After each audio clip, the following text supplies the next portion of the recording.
Hello my future doctors, कैसे हो? हाँ भाई, लास्ट टाइम जब हम मिले थे तब हम बात कर रहे थे किस चीज़ की? तब हमने बात की थी मल्टीप्लिकेशन ऑफ वेक्टर्स की। हमने जो सीरीज स्टार्ट की थी मल्टीप्लिकेशन ऑफ वेक्टर्स में, इसमें हमने दो तरीके से मल्टीप्लाई करी थी। पहले हमने किया था कि किसी भी वेक्टर की मल्टीप्लाई किसी एक स्केलर नंबर से। अगर मैं बात करूं कि हमने मल्टीप्लाई वाली इस सीरीज में जो दो काम किए थे, एक हमने किया था जब मैं किसी भी वेक्टर की मल्टीप्लाई किसी एक स्केलर नंबर से करूंगा, यानी कि मान लो अगर मेरे पास कोई एक ए वेक्टर है जो है 3i cap plus 4j cap plus 9k cap. मान लो अगर ये एक वेक्टर है और मुझे इसकी मल्टीप्लाई किसी एक स्केलर नंबर 5 से करनी हो, तो उस केस में हमने क्या बताया था कि मेरा इस वेक्टर की मल्टीप्लाई कैसे हो जाएगी। इस 5 को मैं इंडिविजुअली हर नंबर से मल्टीप्लाई कर दूंगा और वहां से मेरा इसका रिजल्ट क्या निकल के आया था? ये आया था 15i cap plus 20j cap plus 45k cap. यही था मेरा वो वेक्टर। यानी कि ये इक्वेशन थी जब मैंने किसी भी वेक्टर को मल्टीप्लाई किया था किसी एक स्केलर नंबर से, और वहीं पे इसका जो दूसरा पार्ट था उसमें मैंने क्या किया था कि इसी एक वेक्टर को मैं मल्टीप्लाई करूं किसी एक दूसरे वेक्टर से, यानी कि multiplication of a vector by another vector. और फिर फर्दर इसके दो पार्ट थे, एक तो मैंने किया था इसका डॉट प्रोडक्ट और एक में इसका आज जो हम करेंगे वो होगा क्रॉस प्रोडक्ट। Isn't it? इतनी चीजें हमने की थी। यानी कि अगर मेरे पास वो जो ए वेक्टर था वो लेट से 5i cap plus 6j cap plus 7k cap, ये कोई दूसरा वेक्टर है जिसका था 2i cap plus 3j cap plus 4k cap. जब मैं इन दोनों चीजों की मल्टीप्लाई करूंगा, इसी को मैंने क्या बोला था कि vector multiplied by another vector, जिसकी मेरे पास दो चीजें हैं, दो तरीके हैं। एक तो है डॉट प्रोडक्ट और एक है क्रॉस प्रोडक्ट। लास्ट क्लास में हमने इनका डॉट प्रोडक्ट करना सीखा था।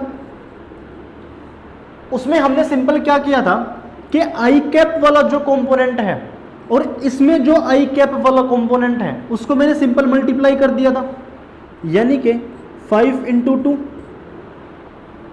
प्लस जे कैप वाले जो कंपोनेंट्स हैं मैंने उनको मल्टीप्लाई किया था 6 इंटू 3, और के कैप वाले जो कंपोनेंट्स हैं उनको अलग से मल्टीप्लाई किया गया था, यानी कि 7 इंटू 4। और एंड इनका जो एंड रिजल्ट आया था वो क्या आया था?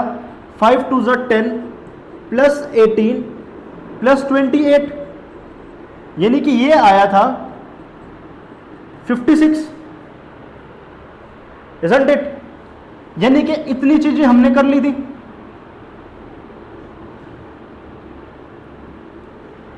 इतनी चीजें तो हमने कर ली थी, प्लस इसमें हमने एक बहुत इंपॉर्टेंट जो रिजल्ट है जो हमने डेराइव किया था वो क्या था कि किसी भी वेक्टर्स के बीच की जो डॉट प्रोडक्ट है वो क्या थी?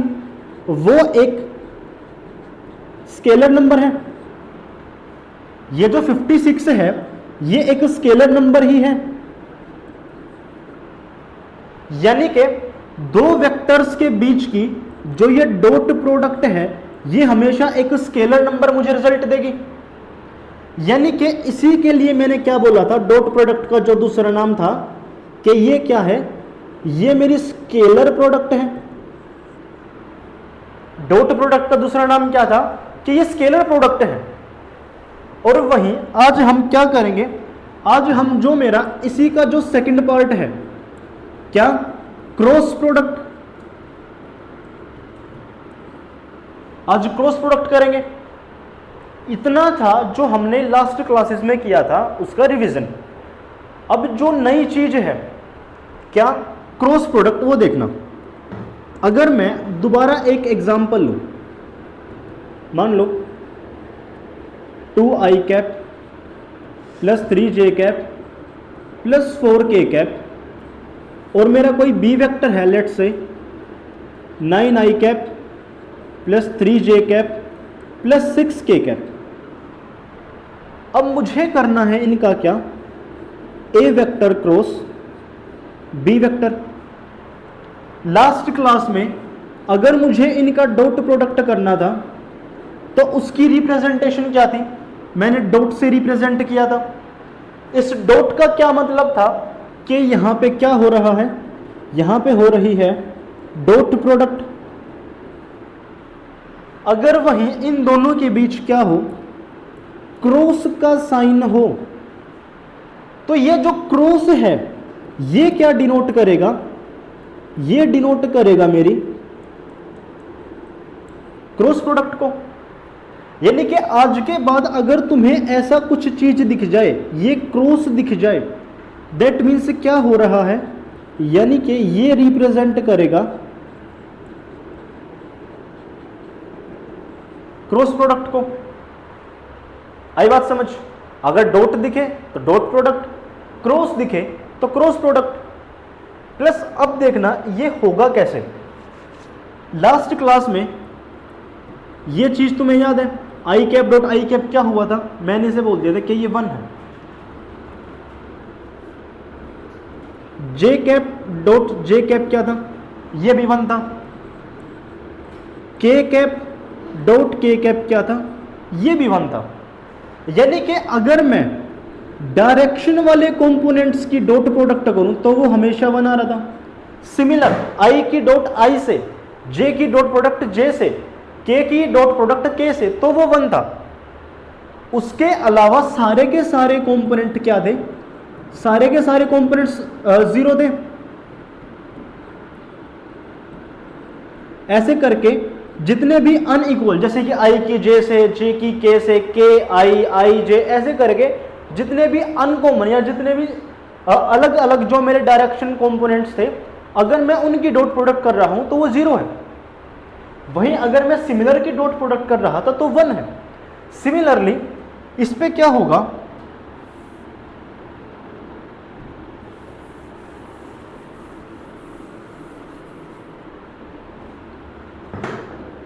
अगर मैं आई कैप क्रॉस आई कैप करूं, यहां पे अब उल्टा होगा, आई कैप क्रॉस आई कैप क्या होगा, 0।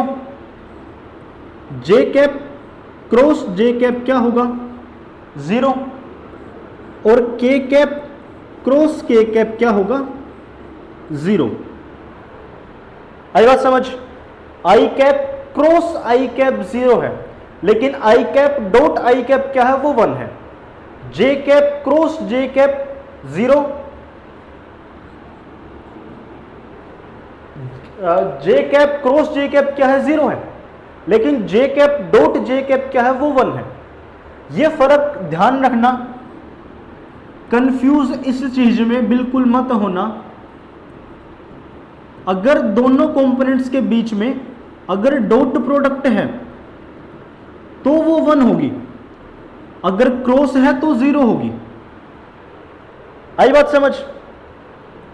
सिमिलरली अगर मैं अब करूं आई कैप क्रॉस जे कैप, तो इसका रिजल्ट आएगा मेरा के कैप।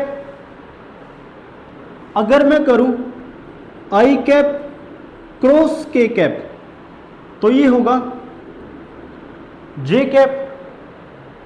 अगर मैं करूं जे कैप क्रॉस आई कैप, अब बड़े ध्यान से देखना, ये होगा माइनस के कैप। इसकी देखो एक ट्रिक से करते हैं इसे। अगर मैं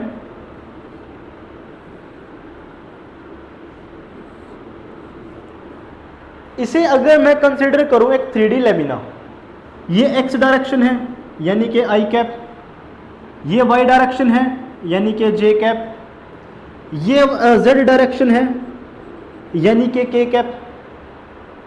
अगर मैं क्लॉकवाइज मूव करूं यानी कि अगर मैंने i cap cross j cap किया, यानी कि अगर मैंने किया i cap cross j cap तो वो k कैप आएगा। अगर मैं एंटी क्लॉकवाइज मूव करूंगा तो वो चीजें प्लस आएंगी। i cap cross j cap क्या होगा? Positive k cap. लेकिन वहीं अगर मैं क्लॉकवाइज चलूं यानी कि अगर मान लो अगर मैं क्लॉकवाइज मूव करूं तो क्या होगा? j cap cross i cap, j cap cross i cap, तो ये क्या हो जाएगा? ये हो जाएगा माइनस k कैप। आई बात समझ? अगर मैं एंटी क्लॉकवाइज चलूंगा तो एंटी क्लॉकवाइज में मेरे कंपोनेंट्स की क्रॉस प्रोडक्ट वो प्लस आएगी। वहीं अगर मैं एंटी क्लॉकवाइज मूव करूंगा तो उनकी जो क्रॉस प्रोडक्ट है वो हमेशा माइनस आएगी। सिमिलरली अगर मैं बात करूं j cap cross k cap, j cap cross k cap, मैं j कैप से k कैप गया हूं यानी कि मैंने एंटी क्लॉकवाइज मूव किया है, तो यानी कि ये क्या आ जाएगा? ये आ जाएगा positive i cap. j cap से मैं k कैप गया तो वो पॉजिटिव i कैप आया। वहीं अगर मैं क्या करूं, मैं एंटी क्लॉकवाइज मूव करूं या मैं सॉरी मैं क्लॉकवाइज अगर मैं मूव करूं यानी कि मैंने किया k cap cross j cap, k cap cross j cap. मैंने कैसे मूव किया? मैंने क्लॉकवाइज मूव किया। क्लॉकवाइज में क्या आ जाएगा? Minus i cap. आई बात समझ? सिमिलरली अगर मैं मूव करूं k cap cross i cap, k cap से i कैप, एंटी क्लॉकवाइज मैंने मूव किया तो एंटी क्लॉकवाइज में क्या आ जाएगा मेरा? Positive j cap. वहीं अगर मैं क्लॉकवाइज मूव करूं, मैं i से k जाने की कोशिश करूं यानी कि मैं कोशिश करूं i cap cross k cap, तो ये क्या हो जाएगा? Minus of j cap. आई बात समझ? तो अगर तुम्हारे पास कुछ भी वो क्वेश्चन पूछ ले एग्जामिनर कल को, वो i cap cross j cap पूछ ले, वो j cap cross i cap कुछ भी पूछ ले, सिर्फ ऐसे एक ग्राफ बनाओ, उसमें ये चेक करो कि उसने जो पूछा मैं उसमें क्लॉकवाइज गया हूं या एंटी क्लॉकवाइज गया हूं। अगर मैं एंटी क्लॉकवाइज मूव करता हूं तो जिन दो की क्रॉस प्रोडक्ट होनी है, फाइनल जो आंसर है, लाइक अगर मुझे इन दोनों की क्रॉस प्रोडक्ट करनी है तो फाइनल आंसर क्या आएगा? अगर मैं क्लॉकवाइज मूव करूंगा तो माइनस आएगा, एंटी क्लॉकवाइज अगर मैं मूव करूंगा तो प्लस आएगा। इतनी चीज में किसी को भी कोई भी डाउट नहीं होना चाहिए। अगर किसी को डाउट है तो एक बार वो प्लीज दोबारा देख ले, लेकिन इतने में किसी को डाउट ना हो।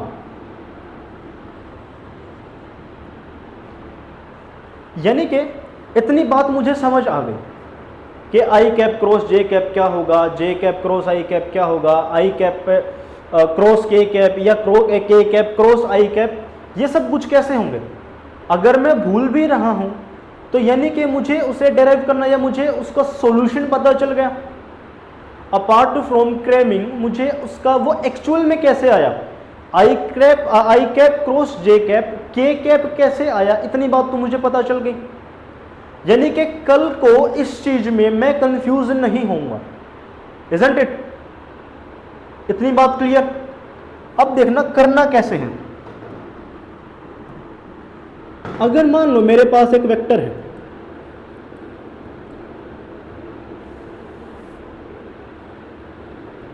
सिक्स आई कैप प्लस 7 जे कैप प्लस 9 के कैप, और एक बी वेक्टर है 2 आई कैप प्लस 3 जे कैप प्लस 4 के कैप, और मुझसे पूछा गया कि ए वेक्टर क्रॉस बी वेक्टर मुझे बताना है। ठीक है, तो देखो सोल्व कैसे करोगे। डॉट प्रोडक्ट बहुत इजी था, डॉट प्रोडक्ट में कुछ नहीं करना था, लेकिन क्रॉस प्रोडक्ट टफ है प्लस कंफ्यूजिंग है। तो थोड़ा सा ध्यान देना, अगर एक बार में समझ आ गया तो वेल एंड गुड, और एक बार में ही समझने की ये सब चीजें हैं। क्या करना, सिंपल एक मैट्रिक्स फॉर्म करो, या डिटरमिनेंट जैसे निकालते हैं किसी भी मैट्रिक्स का, आई कैप, जे कैप, के कैप, ये चीज लिखी। अब मेरा जो ए वेक्टर है इसमें आई का कंपोनेंट क्या है, 6 है, आई का कंपोनेंट 6 है, जे का कंपोनेंट क्या है, 7 है, के का कंपोनेंट क्या है, 9 है, आई का कंपोनेंट 2, जे का कंपोनेंट 3 और के का कंपोनेंट 4, isn't it? अब देखना क्या करना है। पहले तो सिंपल क्या किया, आई कैप, जे कैप, के कैप, आई के नीचे आई के कंपोनेंट्स, जे के नीचे जे के कंपोनेंट्स, के नीचे के कंपोनेंट्स, ठीक है। अब देखना, अब आएगी चीज करने की।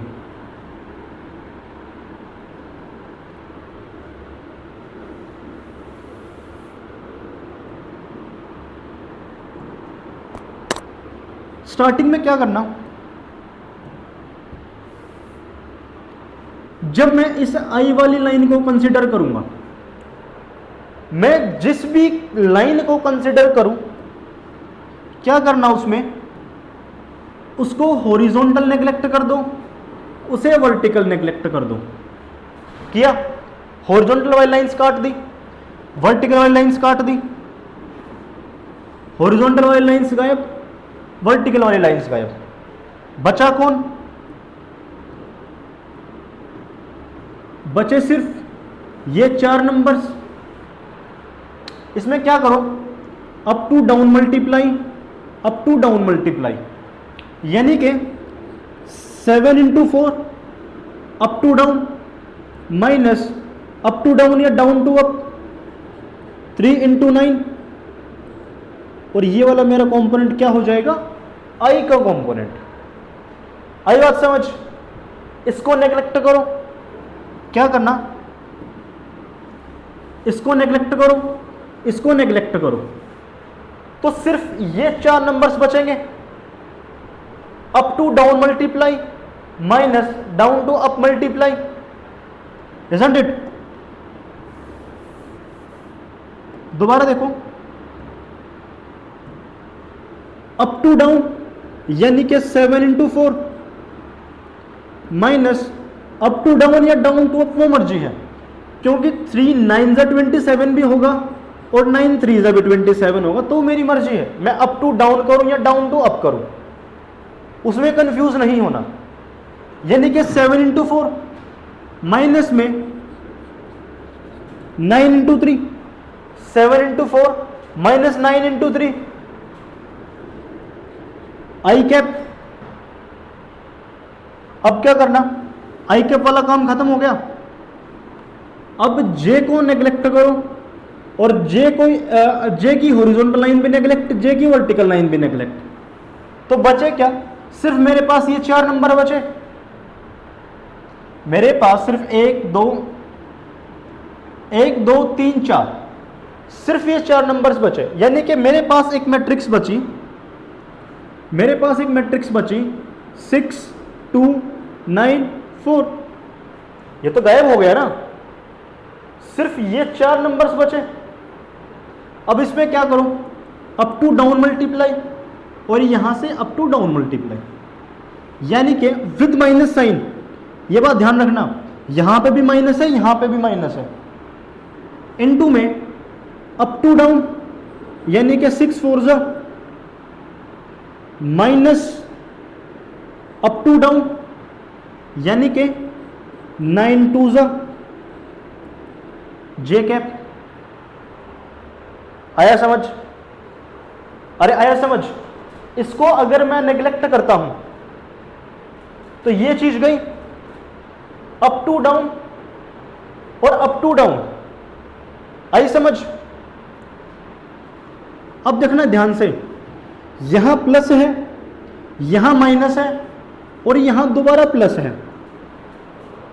आई चीज समझ? अब जब मैं के वाला कंपोनेंट चेक करूंगा तो इसको के की हॉरिजॉन्टल या के की वर्टिकल लाइन नेग्लेक्ट करूं, के की हॉरिजॉन्टल लाइन नेग्लेक्ट करूं, बचे कौन? बचे सिर्फ मेरे पास ये 4 नंबर्स, यानी कि मेरे पास एक मैट्रिक्स बची 6 7 2 3। अरे यही तो मैट्रिक्स बची, मैंने इस चीज को और इस चीज को तो नेग्लेक्ट कर दिया ना, मेरे पास सिर्फ ये बचा, यानी कि सिर्फ ये मैट्रिक्स बची। अब इसका क्या? अप टू डाउन मल्टीप्लाई और अप टू डाउन मल्टीप्लाई, यानी कि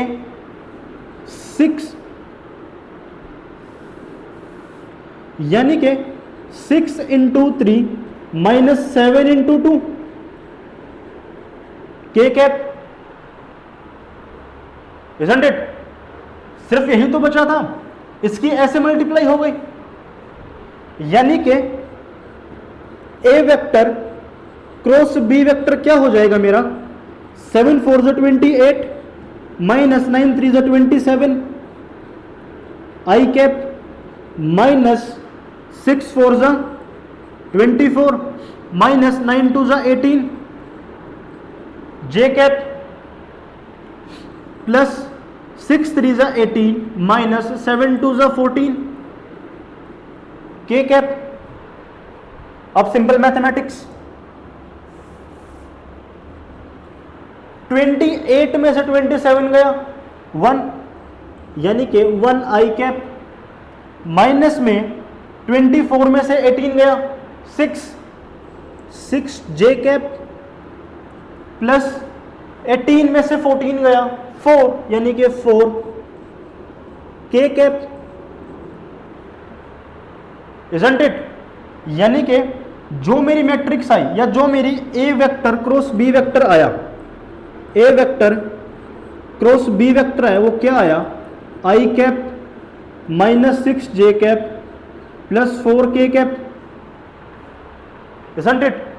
ऐसे मैं करूंगा मेरे किसी भी दो गिवन वेक्टर्स के बीच का क्रॉस प्रोडक्ट। आई बात समझ? अगर मेरे पास दो वेक्टर्स हैं और वो बोल दे उनका क्रॉस प्रोडक्ट करना है तो वो ऐसे कर लूंगा। कोई डाउट इस चीज में? कोई डाउट इस चीज में? चलो एक और क्वेश्चन लेके करेंगे, उससे फिर चीजें बिल्कुल क्लियर हो जाएंगी।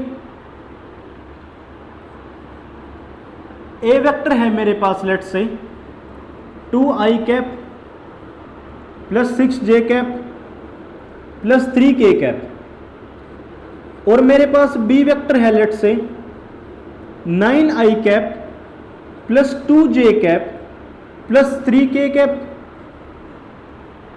ठीक है? और अब मुझसे पूछ लिया कि ए वेक्टर क्रॉस बी वेक्टर बताओ, तो मैं कैसे कर लूंगा? सबसे पहले तो मैंने क्या बताया था कि एक मैट्रिक्स बनाओ, आई कैप जे कैप के कैप, ठीक है? आई के नीचे आई के कंपोनेंट्स यानी कि 2, जे के नीचे 6 और के नीचे 3,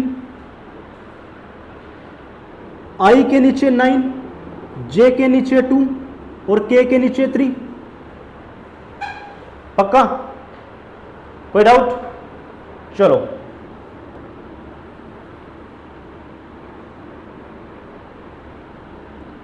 अब क्या करना, जब मैं आई वाले कंपोनेंट देखूंगा, जब मुझे आई वाला क्रॉस प्रोडक्ट निकालना पड़ेगा, तो आई की वर्टिकल लाइन को नेग्लेक्ट करो, आई की हॉरिजॉन्टल लाइन को नेग्लेक्ट करो।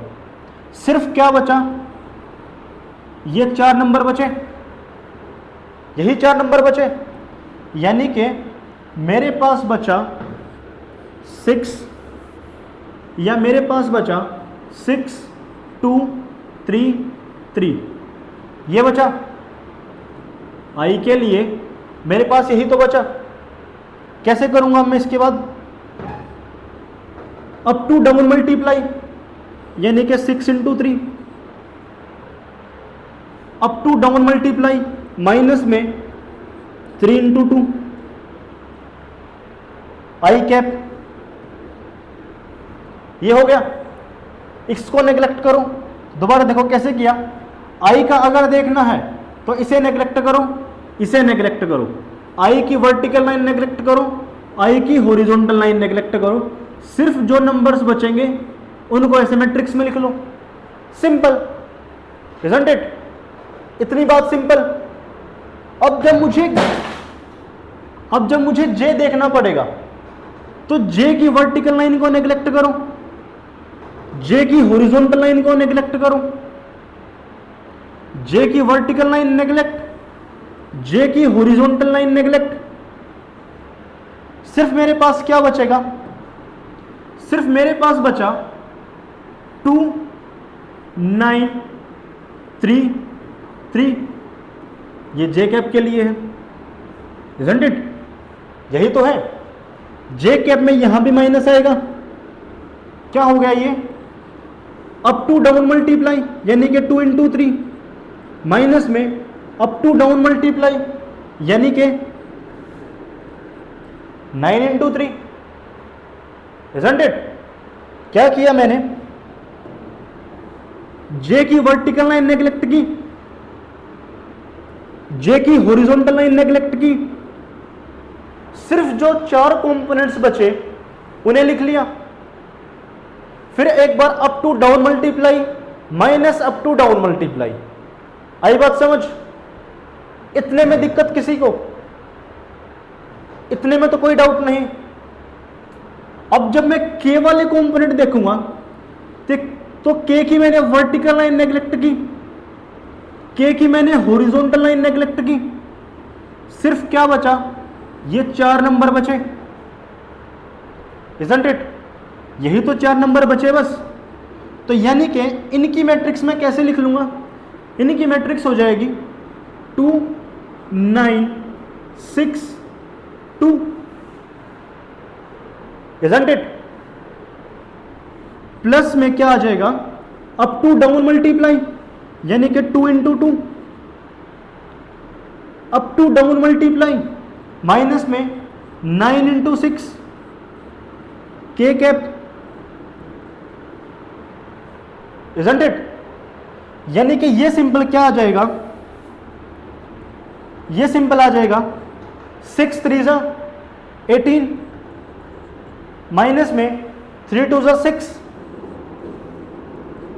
आई कैप माइनस 2 3 जा 6 9 3 जा 27 प्लस में 2 2 जा 4 माइनस 9 6 जा 54 के कैप। यानी कि अब ये चीज क्या आ जाएगी? 18 माइनस 6 12 आई कैप माइनस 6 माइनस 27 कितना हो जाएगा? 21 21 जे कैप और 4 माइनस 54 कितना? 4 माइनस 54 कितना? 50 50। यानी कि ये हो जाएगा 50 के कैप, इजंट इट? ये माइनस 21 होगा और माइनस प्लस 21, इजंट इट? ये चीज मत भूलना, माइनस 21 है लेकिन माइनस ऑफ माइनस 21 है। आई बात समझ? ये सिर्फ इतना -1 है, लेकिन एक माइनस इसके बाहर भी तो है। ये माइनस 21 है ना, एक माइनस ये भी तो है। तो यानी कि क्या हो जाएगा? माइनस ऑफ माइनस 21, यानी कि प्लस 21, इजंट इट? इतने में कोई डाउट? एक बार इसे ध्यान से देखो।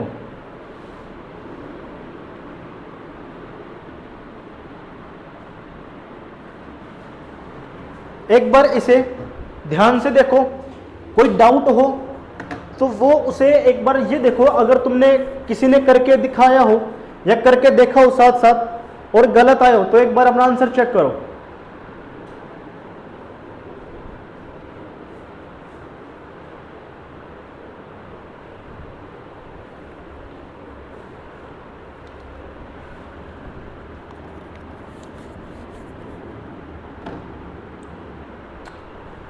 एक इसमें यहां पे तो 50 हो या -50 होगा, ये भी तो -50 होगा,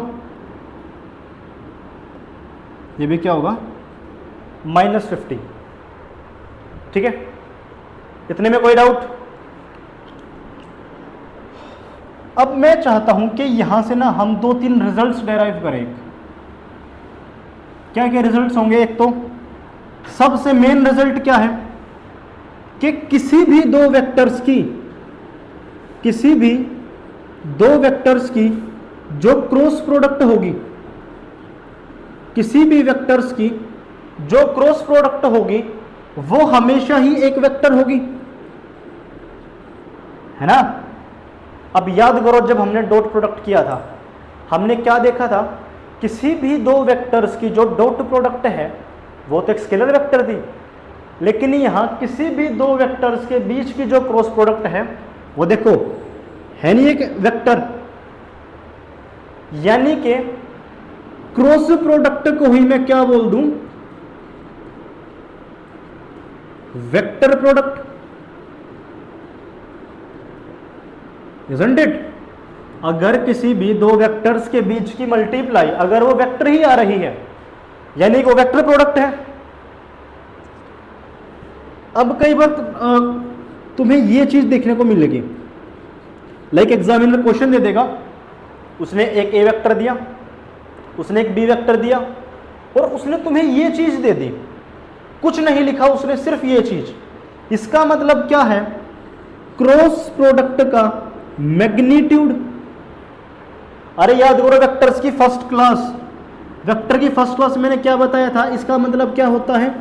ये चीज है मॉड्यूलस, और इसका मतलब क्या है? मुझे क्या निकालना है? मैग्नीट्यूड निकालना है। यानी कि इनडायरेक्टली उसने क्या क्वेश्चन पुट ऑन कर लिया? उसने ये पूछ लिया कि ये एक ए वेक्टर है, ये एक बी वेक्टर है, मुझे इनके क्रॉस प्रोडक्ट का मैग्नीट्यूड चाहिए। आई बात समझ? उनका जो क्रॉस प्रोडक्ट होगा वो तो खुद एक वेक्टर होगा ना, उसने उस वेक्टर का मैग्नीट्यूड पूछ लिया। आई चीज समझ? उस चीज का या उस वेक्टर का उसने मैग्नीट्यूड पूछ लिया। अब मेरे पास लाइक एक वेक्टर आया, मेरे पास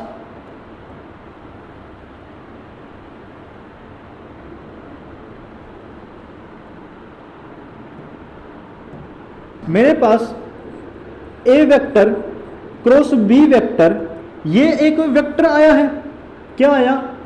12i cap plus 21j cap minus 50k cap. Examiner ने खेल कर दिया और अब ये चीज पूछ ली। अब क्या करना? सिंपल का मैग्नीट्यूड निकाल लो। मैग्नीट्यूड सिखाया था, आई कैप वाले कंपोनेंट का स्क्वायर यानी कि 12 का स्क्वायर प्लस 21 का स्क्वायर प्लस 50 का स्क्वायर, इजंट इट? क्या हो जाएगा ये? ये हो जाएगा अंडर रूट 144 प्लस 441 प्लस 2500।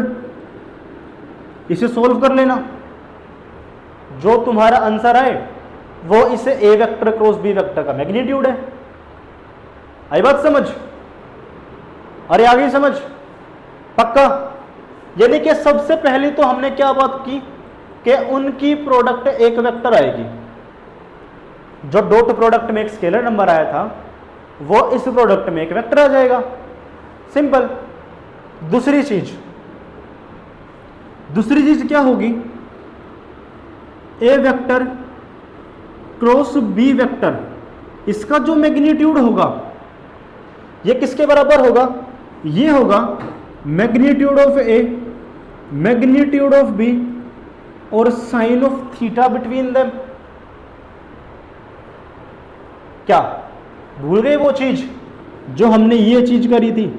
ए वेक्टर डॉट बी वेक्टर क्या आया था, याद करो।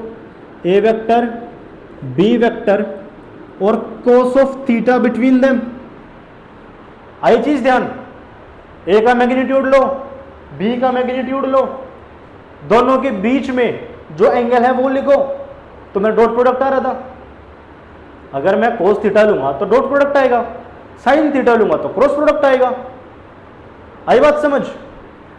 देखो मान लो मेरे पास एक वेक्टर है, ये वेक्टर है 2i cap plus 2j cap plus 3k cap, ठीक है। और मेरे पास ये एक दूसरा वेक्टर है 9i cap plus 2j cap plus k cap. इन दोनों के बीच में जो एंगल है वो लेट से है 30 डिग्री, ठीक है। एग्जामिनर ने मुझे ये वाला क्वेश्चन दे दिया और एग्जामिनर ने मेरे से ये क्वेश्चन पूछ लिया, ठीक है। अब कई लोग क्या करेंगे, ए वेक्टर लिखेंगे, बी वेक्टर लिखेंगे, वो पूरा वो जो मैट्रिक्स वाला जो था वो करेंगे, उससे फिर एक रिजल्ट आएगा, एक वेक्टर आएगा, उस वेक्टर का फिर मैग्नीट्यूड निकालेंगे। इतना सब नहीं करना। क्या करना, सिर्फ अगर तुम्हें ये चीज पता है A vector cross B vector क्या होगा, magnitude of A magnitude of B और साइन ऑफ थीटा, सिंपल। क्या कर दो इसमें, ये हो जाएगा। अब पहले मैं निकाल लूं मैग्नीट्यूड ऑफ ए, ये क्या हो जाएगा, सिंपल आई वाले कंपोनेंट का स्क्वायर प्लस में जे वाले कंपोनेंट का स्क्वायर प्लस में के वाले कंपोनेंट का स्क्वायर, isn't it? यानी कि क्या हो जाएगा, अंडर द रूट 4 + 4 + 9, यानी कि under the root 17, isn't it? और जो मेरा मैग्नीट्यूड ऑफ बी होगा ये क्या हो जाएगा, under the root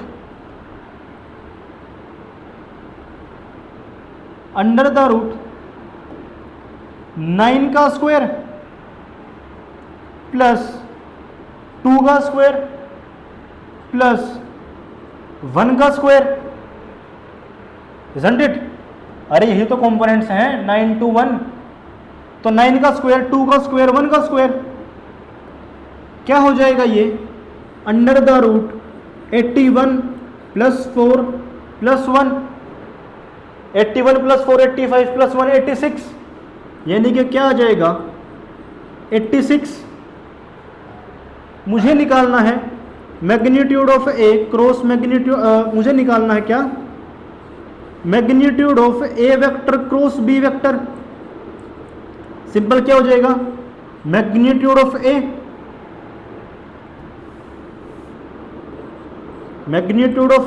into magnitude of B into sine theta between them, sine theta between them, isn't it? यानी कि क्या हो जाएगा, ये हो जाएगा under the root 17 × 86 sine theta या साइन 30 1/2, अरे साइन 30 1/2 होगा। यानी कि इस चीज को सोल्व करो और अपना आंसर लेके खुश हो जाओ, ठीक है। ऐसे निकालना है क्या, मुझे किसी भी दो वेक्टर्स के बीच में क्रॉस प्रोडक्ट का मैग्नीट्यूड, ध्यान रखना क्रॉस प्रोडक्ट इस वाले फॉर्मूले से मैं बिल्कुल नहीं निकाल सकता। मैं क्या निकाल सकता हूं, क्रॉस प्रोडक्ट का मैग्नीट्यूड। डिफरेंस है क्रॉस प्रोडक्ट में और क्रॉस प्रोडक्ट के मैग्नीट्यूड में। क्रॉस प्रोडक्ट एक वेक्टर है, क्रॉस प्रोडक्ट का मैग्नीट्यूड एक स्केलर है।